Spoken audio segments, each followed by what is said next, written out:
All right, buckle up because this deep dive is going to be a wild ride. We're talking gods, reincarnation, and enough family drama to make even the most dysfunctional pantheon blush. Yeah, we're diving headfirst into the games of gods, or at least what we can piece together from these scattered chapters and character sketches.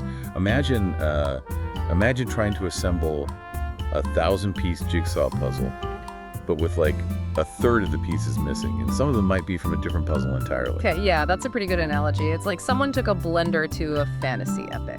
But here's what really sucks. These aren't your typical hands-off deities sitting on clouds. I mean, one minute you've got mentions of a punk concert, and suddenly I'm picturing a bunch of all-powerful beings, moshing with mortals. Do gods stage dive? It's the kind of question that keeps you up at night. It's a fascinating juxtaposition, right? This weird blend of the mundane and the divine. You see it with Chengze and Nara. They're kind of like our central couple. And their love story, oh boy, it spans multiple lifetimes.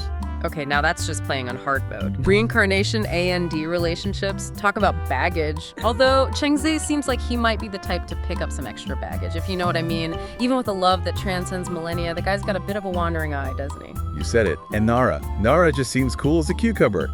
Doesn't seem phased in the slightest. It really makes you wonder, in a world where death is basically just a revolving door, how do those kinds of relationships even work?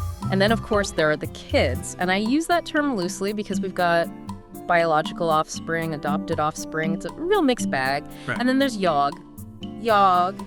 Even the name sends chills down my spine. I mean, any Lovecraft fan out there knows that name does not bode well for a happy family reunion. It's like their family tree branches out through different dimensions. And speaking of branching out, we've also got intriguing names like Snowpine, Eozu, Lan Xuan.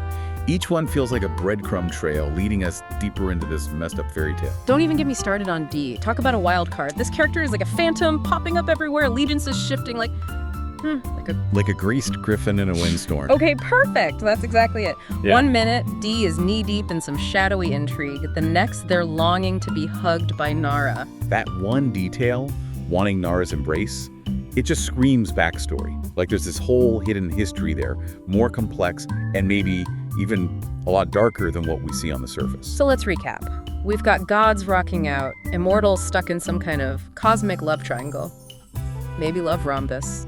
And then there are characters with names that sound straight out of your nightmares. Seriously, where do we even begin to untangle this celestial soap opera? Honestly, I think the key might lie in those recurring themes, those threads that keep popping up throughout these fragments. Reincarnation, for example. It's more than just a plot device here. It's the lens through which we have to view everything. If lives are being lived and relived, how do grudges fester? Do alliances hold up? It adds a whole new dimension to the drama. And what about those games of gods? The excerpts are frustratingly vague, but it seems like it's more than just, gods playing cosmic Yahtzee. Oh, absolutely. It's less about rolling dice and more like they're playing chess with the fabric of existence itself. And then there's the whole mirror world thing, the virtual mirror. It's giving me serious Matrix vibes. Like, what if these gods are manipulating reality itself? What if nothing is as it seems? It's wild, right? Like they're holding the universe's source code, but instead of tweaking algorithms, they're messing with the laws of physics. And that whole mirror world concept, it really makes you question everything. How can you tell what's real when the gods can just whip up a whole new reality? And if the gods are busy playing Slime Universe, where does that leave everyone else? Are we all just NPCs in their cosmic video game? Speaking of seeing things differently, there's that line about animals being able to see the darkness in your heart. Suddenly, I'm looking at my golden retriever a little differently. Right, like who knew Fido was packing that kind of existential dread? Yeah. It hints at these layers of perception, these forces at play that we as humans might be completely oblivious to. Makes you wonder, what if the real monsters aren't the gods with their fancy powers, but something way more primal, something lurking just beyond our understanding? Okay, now you're just messing with me. And speaking of messed up, what about those corrupted data files, the ones labeled repairing? It's like even the narrative itself is glitching out. That's what I love about it. It's like the author dropped us right into this puzzle box of a story. We're missing pieces, chasing after red herrings, grappling with ambiguity, just like these characters are trying to make sense of their own existence. Yeah, it's frustrating, for sure, but it also makes it feel real, We all walk around with these fragmented memories, these half-truths. We're constantly trying to piece it all together, make sense of the chaos. Exactly. We crave those neat endings, those perfectly explained mysteries. But reality rarely works that way. It's messy, it's incomplete, and maybe, just maybe, that's okay. So we've got reality-bending deities, immortals tangled up in love affairs that span centuries, and a narrative that's as fractured as a broken mirror. But what's the takeaway for the listener at home, the one who's trying to make sense of their own slightly less cosmic drama? For me, it's about finding those universal truths hidden within these fantastical elements. These excerpts, they force us to ask some really uncomfortable questions. About love, about power, about the nature of reality itself. What would it mean to live in a world where death is just a speed bump? How would it change our relationships, our values? And that line about there being no good or evil, man, that throws a real wrench into things. It challenges our need to categorize everything, to put things into neat little boxes. Suddenly, good and evil aren't so black and white.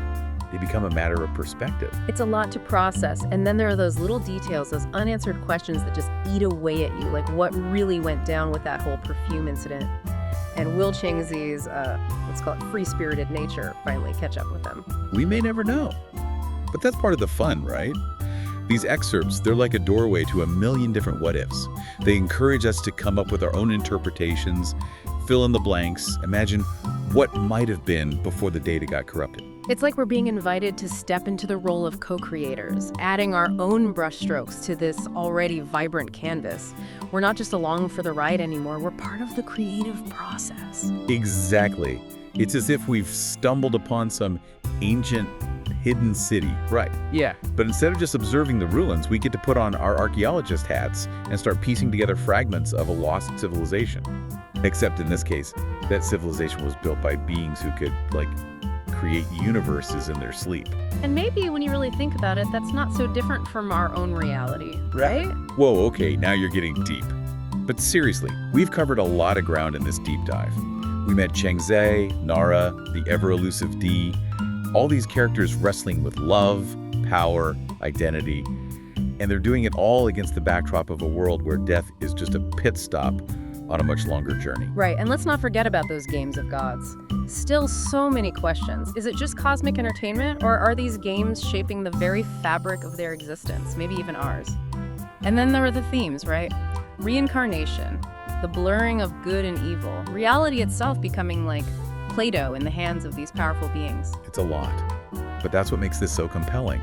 The author isn't giving us easy answers, they're pushing us to ask the big question. It makes you question everything, you know? What does it all mean? What's real, what's not? I kind of feel like I need to go lie down after this.